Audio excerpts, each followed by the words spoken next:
السلام عليكم البنات، كي دايرين؟ لاباس بخير؟ كنتمنى ان شاء الله تكونوا بالف خير. اليوم ان شاء الله البنات، قبل ما نبدا الفيديو ديالي كنتمنى ان شاء الله تشاركوا في القناه ديالي وتضغطوا على زر الجرس باش يوصلكم كل جديد. وكنشكر بزاف البنات اللي كيديروا لي التعاليق زوينه، وكنشكرهم على المشاهده وعلى المتابعه. يلا على بركه الله البنات، غادي نشوف اليوم واحد الكاطو ساهل ماهل كيجي تبارك الله زوين، كيجي على شكل جذع شجره. يعني ما نقول لكمش على المذاق ديالو. غادي نديرو ان شاء الله بجوج ديال الكريمات، يعني الكريمه ديال القهوه والكريمه ديال الشوكولا. كيجي ساهل، يعني ما فيه حتى شي صعوبه. كنتمنى البنات ديروا يعني تجربوا في ديوركم وتردوا عليا الاخبار، راه كيجي واعر. يلا على بركه الله غادي نشوف ان شاء الله المقادير اللي كنحتاجو ديالنا. كنحتاجو 6 ديال البيضات، كنفرقوا الصفر على الابيض. فوالا البيض ديال البيض. كنحتاجو 6 المعلقات ديال الدقيق. كنحتاجو 6 المعلقات ديال السكر مع واحد الفاني.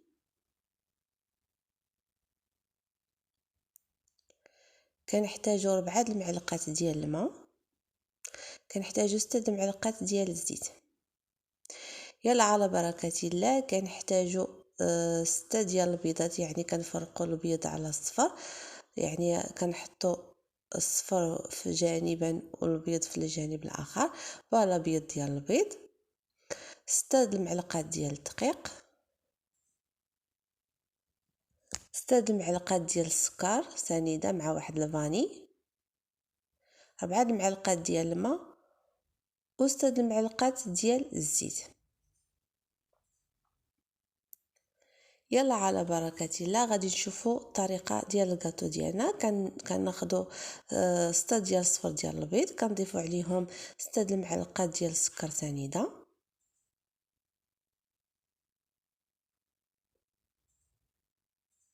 ولا كنزيدوا عليهم الفاني.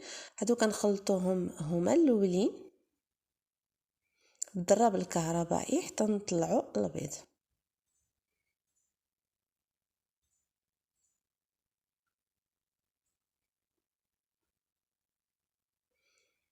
ولا البنات كنخلطو مزيان حتى نحصلوا على هذا الشكل، يعني البيض كيتخلط مزيان مع السكر سنيده. من بعد البنات كنزيدوا الزيت، 6 المعلقات ديال الزيت.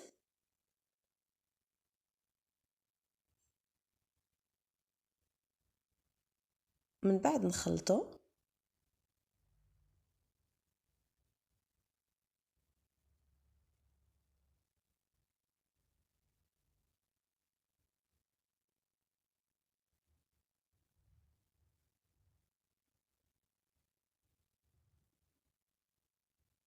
من بعد كنزيدوا 4 المعلقات ديال الماء،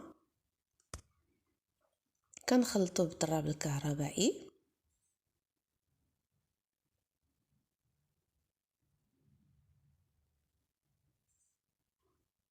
فوالا بعد ما كنخلطوا كنحتفظوا بها جانبا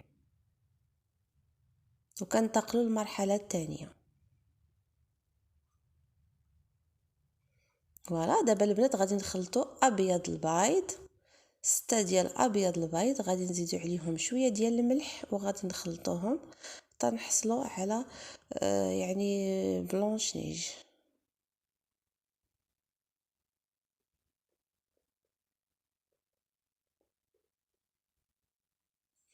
ولا البنات بعد ما خلطنا ابيض البيض، دابا غادي نخلطوا الخليط الاول مع الخليط الثاني بهذه الطريقه، وبغير بشويه باش ما نهرسوا هذاك البيض.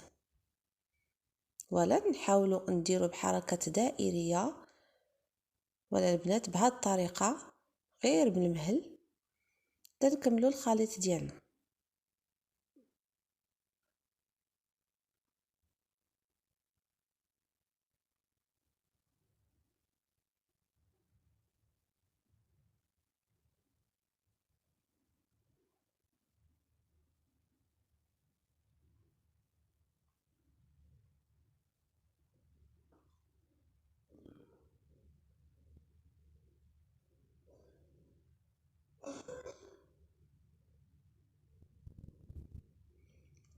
بعد ما خلطنا البيض مع الخليط الاول، دابا البنات كنزيدو الدقيق، 6 المعلقات ديال الدقيق كنزيدو شويه بشويه ونخلطو غير بالمهل.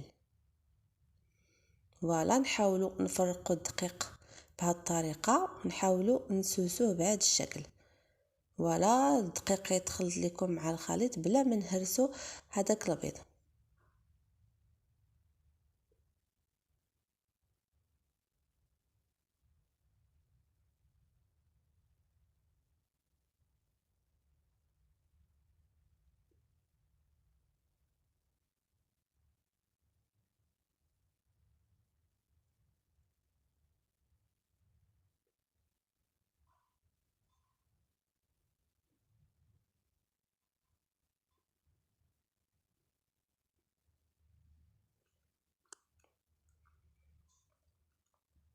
فوالا كنضيفوا الجزء المتبقي ديال الدقيق.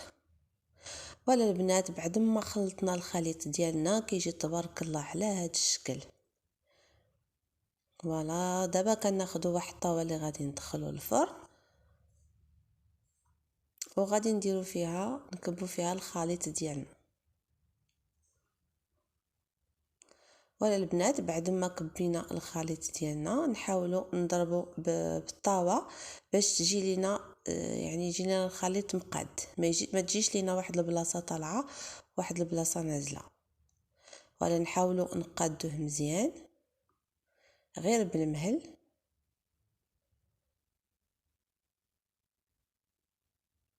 وغادي ندخلوه ان شاء الله الفرن على درجه 175 درجه ولمده 10 دقائق، يعني ما كتفوتش البنات 10 ديال الدقائق.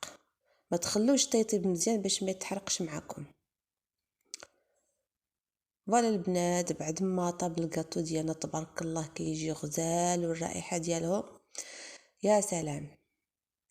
فوالا شوفوا كيفاش داير الطياب ديالو، يعني ما تخليوش تيتحرق، هو دغيا طيطيب. ولا البنات دابا غادي نديروا واحد الكريمه ديال القهوه، واحد الكريمه رائعه اللي ما كتنجحش معاه الكريمه يجرب هذه الطريقه ديالي كتجي تبارك الله زوينه. وغادي نحتاجوا فيها 200 غرام ديال الزبده حسب يعني الحجم ديال الكاطو. كنحتاجوا الحليب المحلى 3 المعلقات ديال الحليب المحلى، وكنحتاجوا واحد المعلقه كبيره ديال القهوه سريعه الذوبان اللي ذوبناها في شويه ديال الماء. يعني 200 غرام ديال الزبده، 3 المعلقات ديال الحليب المحلى، ومعلقه كبيره ديال نيسكافي ذوبناها في شويه ديال الماء. كنخلطوا بالضرب الكهربائي غير شويه بشويه، كنزيدوا الحليب المحلى شويه بشويه فوالا بهذه الطريقه، وتنخلطوا حتى نحصلوا على الكريمه ديالنا.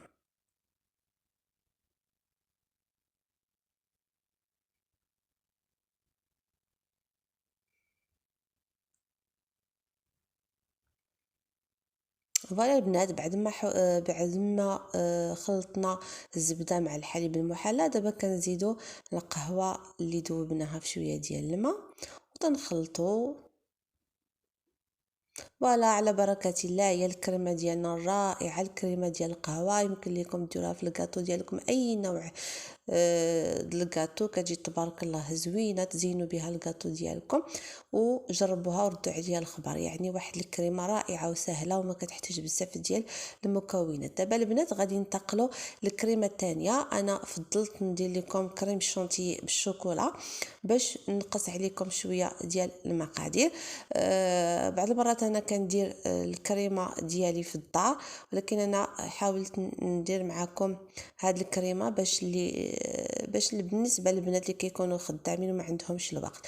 كنحتاجوا الكريمه السائله، كنضيفوا عليها الكريم الشونتيي ديال الشوكولا. ولا البنات تنخلطوه مزيان. انا كنستعمل في البلاصه ديال الحليب والماء كنستعمل الكريمه السائله، كتجي الكريمه رائعه وكيكون عندها واحد المذاق رائع، وما كتنزلش هاد الكريمه الا استعملنا الكريمه السائله.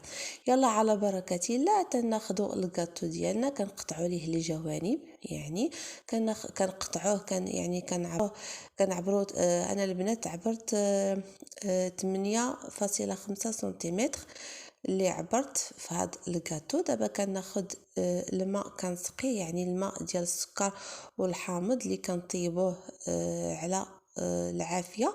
من بعد تنخليوها البنات تيبرد، عاد كنسقيو به الكاطو ديالنا. يمكن لكم تستعملوا اي نوع ديال السقيه، تستعملوا القهوه، تستعملوا الحليب، تستعملوا اي حاجه. انا كنفضل هذا السيرو كيجي زوين في الكيكات. يلا على بركه الله كنحاولوا نسقيو الكاطو ديالنا. بالنسبه للكاطو زوين رطب وهشيش غير، كنزيدو عليه شويه ديال السقيه.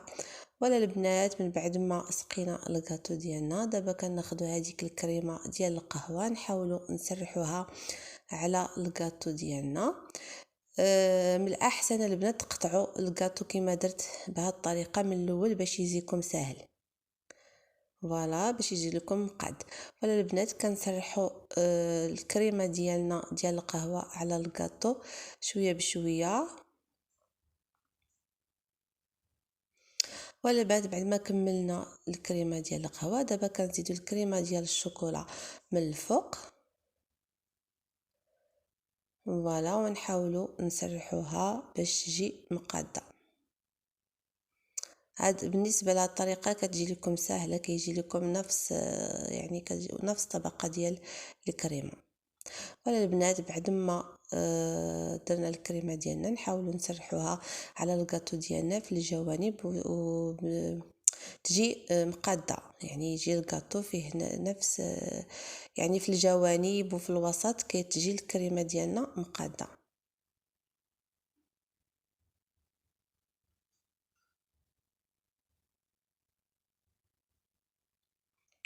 فوالا البنات بعد ما درنا جوج الانواع ديال الكريمه، انا البنات ما كنحتاج ندخلو الثلاجه، يعني هاد الكريمات كيجيو زوينين وما كيخسروش.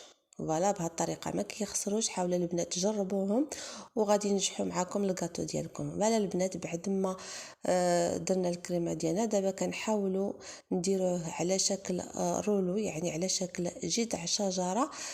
تحاولوا تقادوه بهذه الطريقه، يعني ساهل ما فيه حتى شي صعوبه. شوف البنات يعني الكاطو كيجي زوين وما كي ما يعني ما كيتقطعش معكم ولا حتى شي حاجه. الكريمه حتى هي واقفه، يعني كاطو ناجح وما تخافوش. فوالا ساهل بزاف، يعني ما كياخذش بزاف ديال الوقت. ولا البنات كيجي على هذا الشكل، يعني كتحطوا قطعه مورا قطعه حتى تكملوا الكاطو ديالكم. دابا البنات كناخذوا هذيك الكريمه ديال الشوكولا اللي بقات لينا كنديروها في الجوانب.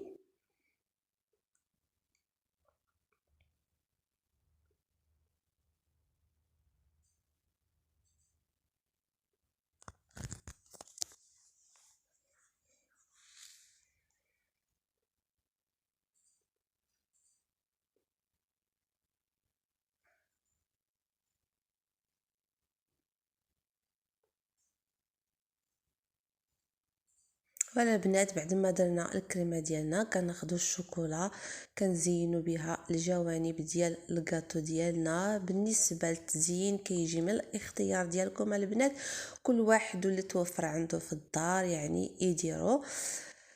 المهم هو الكاطو، يعني طريقه ديال الكاطو طريقه ديال الكريمه. ما التزيين كيبقى من الاختيار ديالكم. شوفوا تبارك الله البنات الكاطو رائع رائع، ما نقول لكمش على الريحه ديالو المذاق ديالو. ان شاء الله اللي جربوا راه غادي يشوف. فوالا البنات من بعد ما درنا الشوكولا دابا كنزينو بالكاناش ديال الشوكولا اللي بقى لينا. فوالا نحاولوا نزوقوا الكاطو ديالنا من الفوق، يعني زواق عادي مي رائع. فوالا البنات الكاطو ديالنا بعد ما كملناه كيجي تبارك الله على هاد الشكل، يعني زينته بشويه ديال الكاناش ديال الشوكولا من الفوق ودرت عليه شويه ديال السكر كلاصي.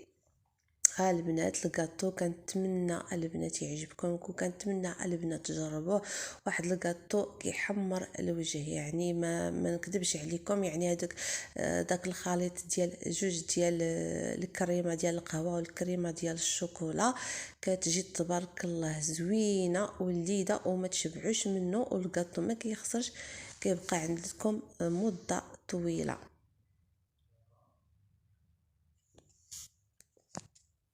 كنتمنى البنات يعجبكم. ما تنساوش البنات تشاركوا في القناه ديالي وتضغطوا على زر الجرس باش يوصلكم كل جديد. تابعوا ونتلاقاكم ان شاء الله في الفيديو الجاي. الى اللقاء.